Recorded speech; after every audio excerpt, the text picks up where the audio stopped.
myntri katanat PHE ba redikton tongkhar lingdo mintaksngi ula lumjingelang bat ka hima moplang mani shong perkhat alor ka jingsha khang manpentrei ka station pom ka bahap apo ka stage 2 jongka greater shillong water supply scheme laban chupin kan mau ka hima moplang kala penmi hukum ta ka bakhang ya ka jingtrekam banchna station pom jongka te ka scheme hado license ka baki kedo ba katanat PHE klayat lat ya ka soskular balai soi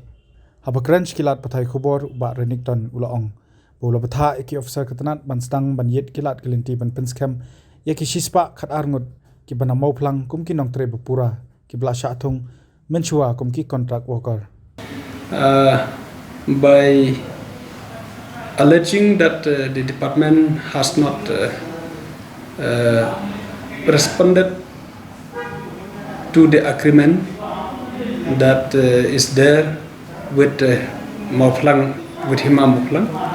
with regards to the appointment. And from the department we had expressed to them that we are very keen, very serious, and all these years the department has responded to the agreement and they have given appointment to many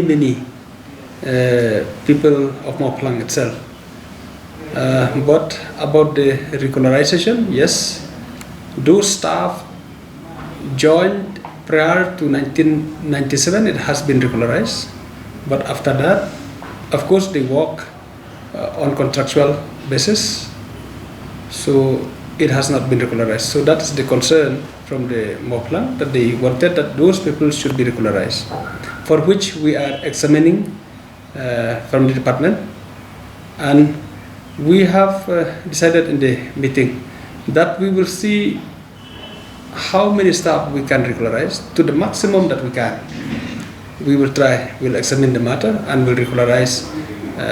the staff to the maximum that we can. Shusho la pentep ka Mauplang ka lightru na ka bansio ya ka 100%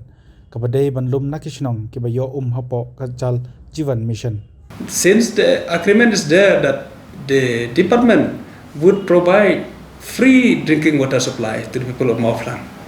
so they expressed concern because according to the GGM guideline, 5% contribution need to be contributed by the village, by the beneficiaries. So they are concerning about this also, and also about the maintenance. But we have expressed to them that we have explained to them that for Mauplang we will take, we will give them exemption. They don't need to contribute that 5% contribution that others villages has contributed, and also for the maintenance we will be maintained by the department.